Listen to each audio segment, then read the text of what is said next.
बिहार के महत्वपूर्ण सूफी संतों में सबसे आरंभिक नाम किसका दर्ज होता है? ध्यान रखना दोस्तों, बहुत सोच समझ के करिएगा। बिहार में तुर्क की सत्ता की स्थापना कब हुई है?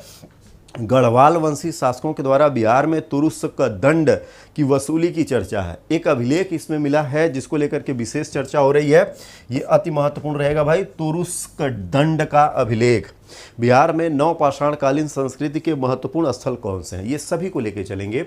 तो बिहार में दोस्तों सूफी संत, यानी बिहार में अगर हम लोग सूफी संतों की बात करें तो सूफी संतों का जो प्रवेश है, यानी सूफी संतों का जो प्रवेश है वो क्या है? ये तुर्कों के साथ हुआ था, यानी तुर्कों के साथ इनका प्रवेश हुआ। यानी 1190 से लेकर के 1200 ईस्वी का ये जो समय है, ये भारत में सूफी संतों के प्रवेश का भी समय है। और यही वो समय है जब बिहार में भी सूफी संतों ने इनके साथ प्रवेश किया था। यही वो समय है कि इनके साथ सूफी संतों ने भी क्या किया था? यहाँ पर प्रवेश किया था। तो पहला संत कौन था, ये आपको बताना है यहाँ पर। तो दोस्तों पहला संत कौन दर्ज हुए थे? इमाम ताज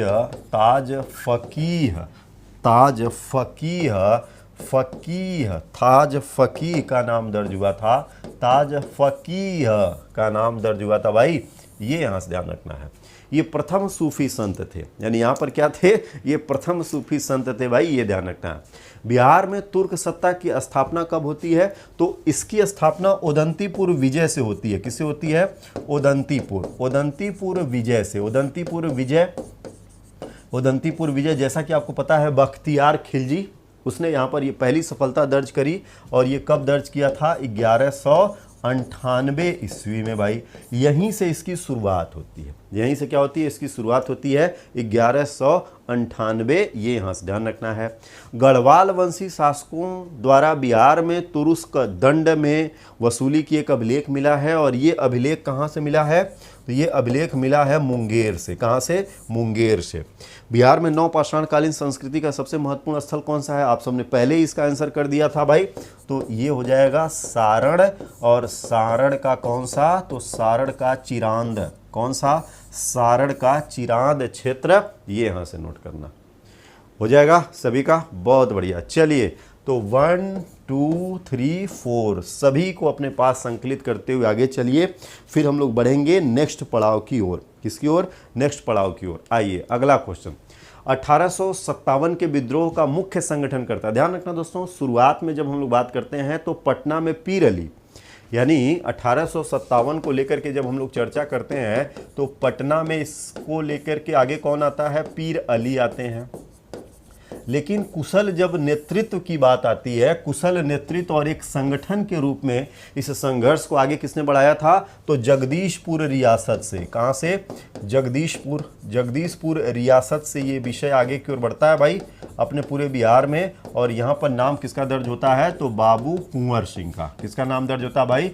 बाबू कुंवर सिंह का नाम इसमें दर्ज होने लगता है। ये यहाँ से ध्यान रखना है। किसका नाम दर्ज होता है? बाबू कुंवर सिंह का भाई, ये बहुत बढ़िया हो जाएगा। बिहार के तुगलक काल में सर्वाधिक महत्वपूर्ण प्रशासक मलिक इब्राहिम या मलिक बया का मकबरा कहाँ पर बनाया गया? ये अपने बिहार में ही है। ये कहाँ पर है? अपने बिहार में ही बनाया गया है। तो बिहार में कहाँ है, ये आप सबको इसको चिन्हित करके बताना है। चलो भाई, मलिक बया का मकबरा बिहार में ये खूब चर्चित होता है। कहाँ पर है, ये आप सबको यहाँ से बताना है। मलिक बया का मकबरा अपने बिहार में कहाँ है भाई? ये तो बिहार शरीफ में ही है, कहीं और नहीं है। आप निकल लिए ढूंढने, नेपाल पता चला, तो ये बिहार शरीफ में ही मिलेगा, नेपाल ना जाइएगा। बिहार में खिलाफत आंदोलन का प्रारंभ कब से होता है? तो खिलाफत आंदोलन की जो पृष्ठभूमि थी वो 1919 में ही बनी थी और 1919 में ही समाप्त भी हो गई। तो इसे 1919 ही मानेंगे। क्या है? इसे 1919 ही मानेंगे, ये यहाँ से ध्यान रखना है। बिहार द्वारा मंत्रिमंडल के गठन से इनकार करने पर 1937 में बिहार में किसके नेतृत्व में अंतरिम मंत्रिमंडल बनाया गया था? ये 8वां प्रश्न है। बिहार में व्यक्तिगत सत्याग्रह के प्रथम सत्याग्रही कौन बने थे? और बिहार में सन 1977 में किस कमीशन के आधार पर पिछड़ों के आरक्षण का आंदोलन शुरू हुआ? ये आप सबको यहाँ से बताना है। चलिए भाई शुरू करिए, ये यहाँ से आंसर।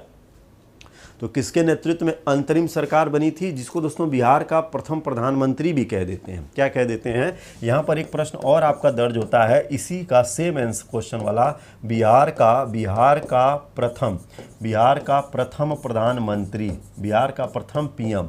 क्योंकि दोस्तों आज वर्तमान में जो मुख्यमंत्री का पद होता है वो ब्रिटिश जमाने में प्रधानमंत्री कहलाता था। ब्रिटिश जमाने में क्या था, वो प्रधानमंत्री कहलाता था। ये हाँ ध्यान रखना। और इसमें नाम किसका दर्ज होएगा? इसमें नाम दर्ज होगा मोहम्मद यूनुस का। मोहम्मद यूनुस का नाम दर्ज होता है भाई। ये यहाँ ध्यान रखना है, कौन होंगे? मोहम्मद यूनुस। कौन दर्ज होंगे भाई? मोहम्मद यूनुस का नाम दर्ज होता है, ये ध्यान रखना है।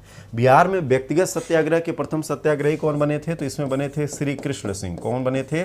श्री कृष्ण सिंह का नाम दर्ज हुआ था। श्री कृष्ण सिंह। प्रथम सत्याग्रह 1940 में ये अभियान शुरू किया गया था।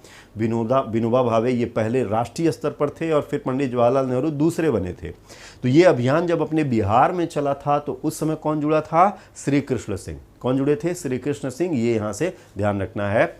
बिहार में सन 1977 में किस कमीशन के आधार पर पिछड़ों के आरक्षण का आंदोलन शुरू हुआ था? तो मुंगेरी लाल। ध्यान रखना दोस्तों, मुंगेरी